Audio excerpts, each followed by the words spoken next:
of the topic that we are tackling today is urban wanderers and anti-heroes. So there is the concept of wandering and the concept of the difference with the past. Classic hero, your book says, was an individual that had something that made him stand out from the crowd because he was exceptional in any ways. And not only, the classic hero also was the embodiment of the values of a society. Then later, there is the tragic hero. Tragic hero is in conflict with his society. In this sense, he's an antagonistic force because there is a conflict between the needs and desires of the individual that can menace the order of a community when pursuing his own needs and desires. But now, with modern fiction, there is a new kind of hero that cannot be considered a hero, but an anti-hero. Why?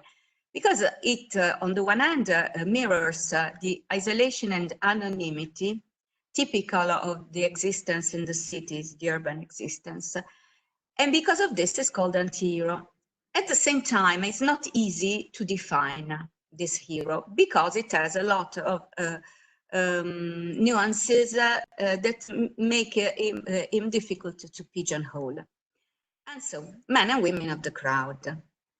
This is a quotation of a short story by Edgar Allan Poe called The Man of the Crowd. And the protagonist is the prototype of this kind of figure we have been talking before, the anonymous urban wanderer. Why is anonymous? Because there is nothing that makes him stand out from the crowd. If you want to build, it's the opposite of the dandy, because the dandy was absolutely didn't fit into the society. Here, it can be mingled and mixed with the others. So, what is its territory? I mean, what is the place where it moves? The alienated condition of the urban environment. What happened with this? People were not belonging to a community. And there is this idea of solitude. Solitude is not completely negative because it could be, as your book states, fertile ground for intense mental life, daydreaming and memory. Don't forget that both Leopold Bloom and Clarissa Dalloway, wandering around their cities, one in Dublin, the other one in London, start thinking, associating, perceiving the world around them. And this is the sense of what the book has stated. Then, so physical wandering becomes mental wandering. And at the same time, you can absorb everything that is around you. These experiences are not new because in the previous century, even William Blake did it, and also later the symbolist poets such as Baudelaire and Paul Verlaine, les poèmes maudits. The word that could be used for this kind of wandering is flânerie, and the person is le flâneur.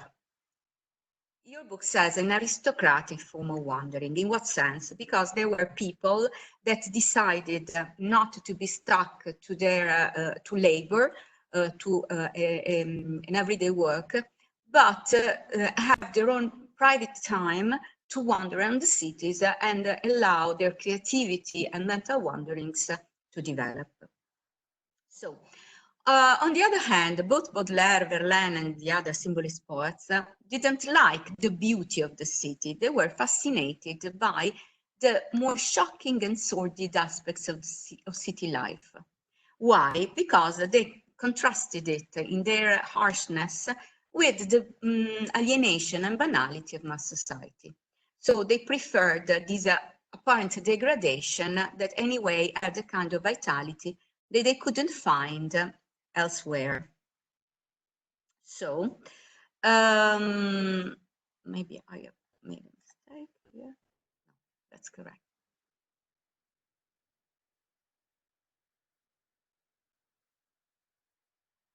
Ordinary vision. So these are characters that you can find everywhere in European modernist fiction.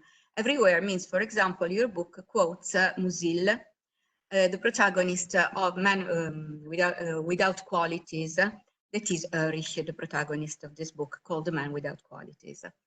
And but there are a lot of others, as we have already said, Joseph Leopold Bloom or Clarissa Dalloway. There are quotations from what we read yesterday. Clarissa Dalloway, whose law is like an art to everything, and at the same time was outside looking on. Do you remember that we focused our attention on this sentence? So this cannot be defined as psychological types. Since they are ordinary, they also cannot be defined. They don't rebel against modernity. They are not rebels. Because of this, they are not heroes. They are fundamentally blank and empty. But since they are blank and empty, like a blank slate, their minds are open to everything that comes from the outside world.